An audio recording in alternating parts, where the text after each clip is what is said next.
So continuing here where I left off, and I said I wasn't going to pontificate. Man, oh man, I have a hard time with that, I know. But I do feel like the stuff I am talking about is important. I really do. It's critical information. Otherwise, I wouldn't bother, okay? And I'm doing this for free. And I wouldn't have it any other way. Not for this. I mean, I can make money in many different ways, okay? And innovating is one of the ways I really like to do. I would really like to be a successful innovator and do stuff for humanity that I get blessed for. So more than the money, monetary incentive, okay? And people can say, "Oh, you're a phony. You love money just as anybody." And yeah, I admit I'm a money lover, okay? But I'm also a money hater. It's a paradox, okay? And I just want us all to be free. I just want to be free entirely from the money paradigm. It's an invention of men. It's not an invention of God. It's ungodly. So the point is, as radical as it might sound, where I left off is to say that, look, this planet belongs to you, okay? As much as him and her, all of us have a right to share in the inherent wealth of planet Earth, okay? I don't care how radical that sounds, it isn't. And it is not a religious statement.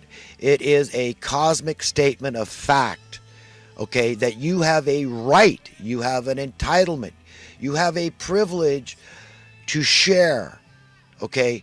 Nobody has the exclusive right. No group of people has the exclusive right to the resources of planet Earth.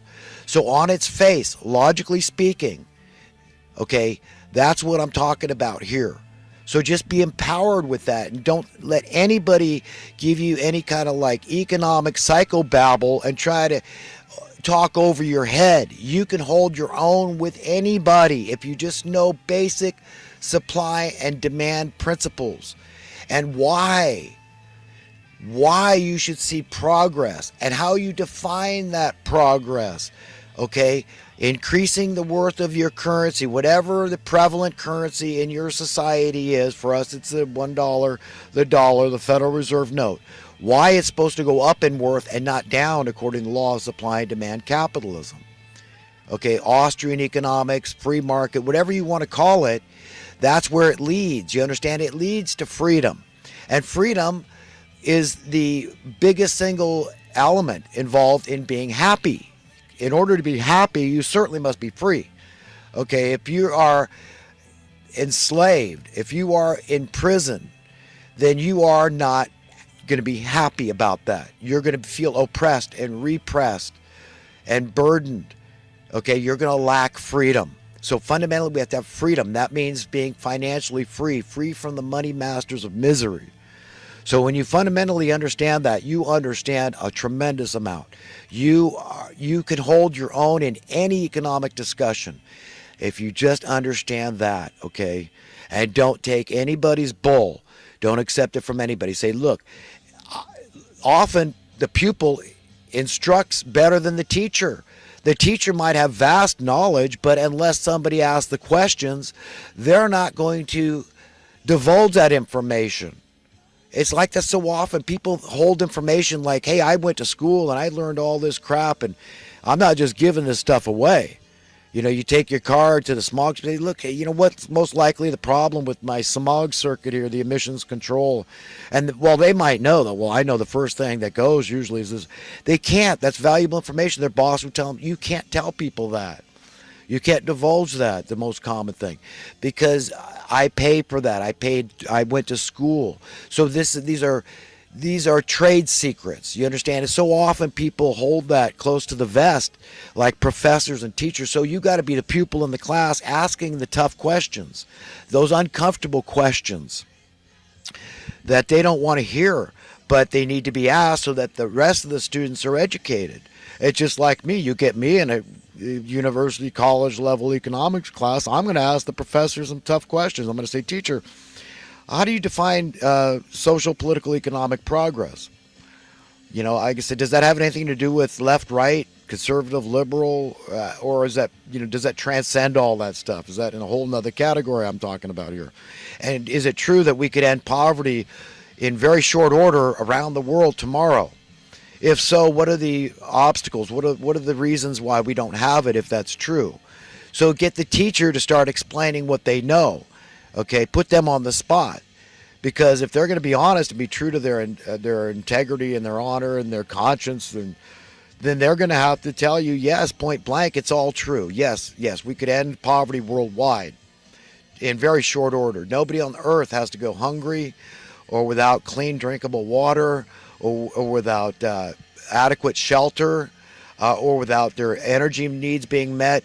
There's all this suppressed clean technology known as disruptive technology. That's the problem.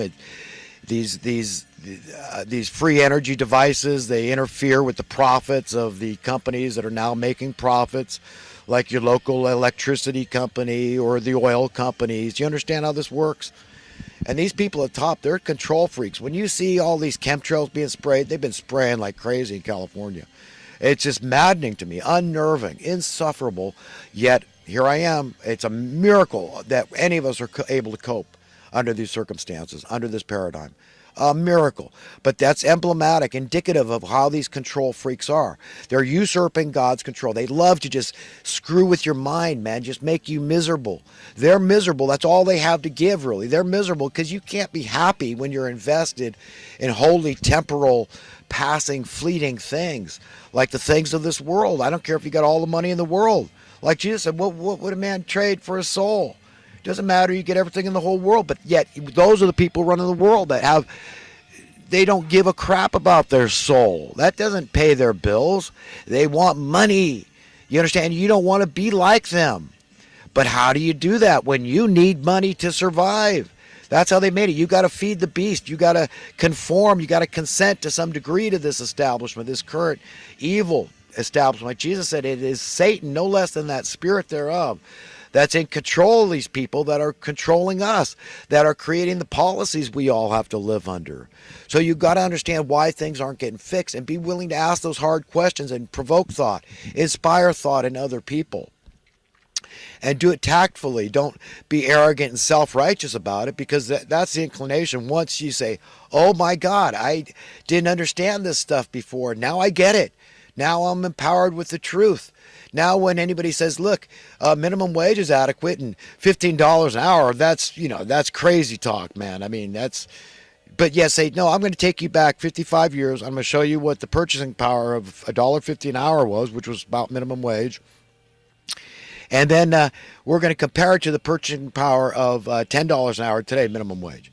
And say, no, actually, if we do the math, we're going to find out that it should be over $40 an hour, just if it had kept even. Not if there'd been any progress at all, okay, in terms of currency inflation and inflating the worth of your currency.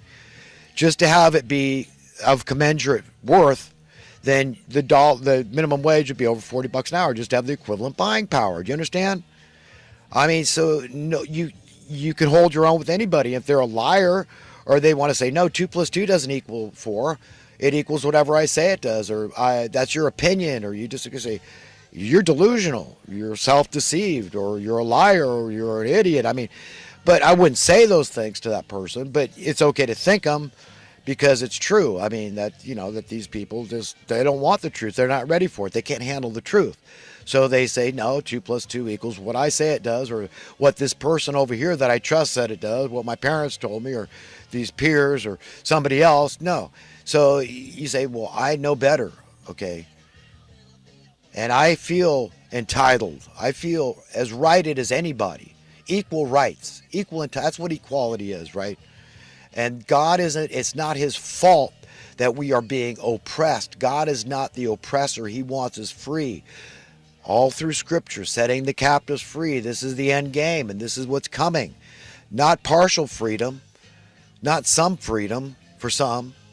No, and complete, total, absolute freedom across the board for all humanity. And the system won't break down, and nobody could prove to me that it would. It's as simple as that. And you seize on these same things I'm educating you about, because I'm an educated man, at least in regard to these basic economic principles. I'm a simple guy. I'm just a logical guy that's willing to do the math and be reasonable with people and say, look, let's discuss this thing, okay? Let's be honest about this. Why is it good that housing prices keep going up? That translates to rents going up. How is that good when less than half the people in California are homeowners? And that's spreading across the country like a disease because this train's got momentum. You see, Trump hasn't been able to turn it around yet. And people, a lot of people, really smart people I look up to, they don't understand this basic fact. You don't want prices to go up. That's like saying you want currency debasement. You want your money to be worth less relative to that thing. And that's good somehow because you think it benefits you.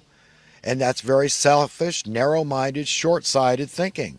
It's saying, well, I'm invested in this pyramid scheme, so shut your beak. 2 plus 2 equals whatever I say it is. Whatever I say it does. And I can't stand for it. I don't care if it's coming out of Alex Jones's mouth or anybody else's mouth. They need to be corrected. And not enough people are stepping up to the plate to correct people with these high platforms out there that are confused about these issues, that need to be sat down and told, no, you want your money to go up. So if prices go up, you can't have your money going up and prices going up at the same time. That doesn't work too well, okay? And a child can understand that. You can't have the gum pack going up and down at the same time. No, it has to go down in cost so your money goes up in worth. Do you understand? This is what it's all about. It's just basic understanding. People got to understand these things, and they need to be explained to people that don't understand or are rationalizing, therefore being dishonest, which is a subtle form of hypocrisy when people do these things because they see their own self-interests are at stake if they're completely honest and they admit that the things I'm saying that are right, that 2 plus 2 equals 4. Basically, that's all I'm saying. And it's never changed. It never will change.